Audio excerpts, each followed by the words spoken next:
கனடாவோட election result வந்தாச்சு. 4 மாசத்துக்கு முன்னாடி யார் வின் பண்ணுவாங்க அப்படின்னு கேட்டோம்னா, கண்ணை மூடிட்டு எல்லாரும் சொல்றது கன்சர்வேட்டிவ் தான்.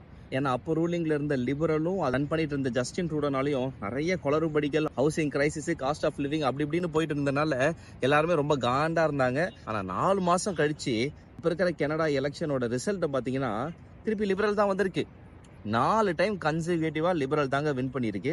என்னதான் இதுக்கு ரீசன் அப்படின்னு பாத்தீங்கன்னா, கடைசியா வந்தார் விநாயக் அப்படின்ற மாதிரி ட்ரம்ப்ன்ற ஒரே ஆள் தான் இதுக்கான ரீசன். அவர் கொண்டு வந்த டேரிஃப், கனடாவை நாங்க அமெரிக்காவோட சேர்த்து போகணும்னு சொல்லி கலாய்க்கிறது, அது இதுன்னு சேர்த்து இங்க இருக்கிறவங்களை பயங்கரமா காண்டேத்தி விட்டுருச்சு. யாருமே ட்ரம்ப்பை யார் ஹேண்டில் பண்ணுவா, இப்ப இருக்கிற எக்கனாமிக் கிரைசிஸை யாரு டீல் பண்ணுவா அப்படின்ற ஒரு நோக்கத்துல பார்க்க ஆரம்பிச்சாங்க. அப்படி பார்க்கும்போது மார்க் கார்னி தான் ஒரு ஐடியல் கேண்டிடேட்டா எல்லாருக்கும் பட்டுச்சு போல. ஏன்னா அவர் தான் வந்துட்டு bank of Canada, bank of இங்கிலாந்துலாம் கவர்னராக இருந்திருக்காரு, நிறைய ஃபைனான்சியல் கிரைசிஸ் எல்லாம் டீல் பண்ணியிருக்காரு.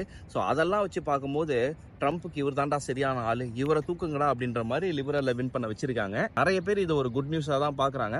எப்படி போகும்ன்றத போக போக தான் நம்மளுக்கு தெரியும். இப்போதைக்கு நம்ம அந்த வைப்லயே போயிடுவோம். இதான் இப்போதைக்கான அப்டேட்.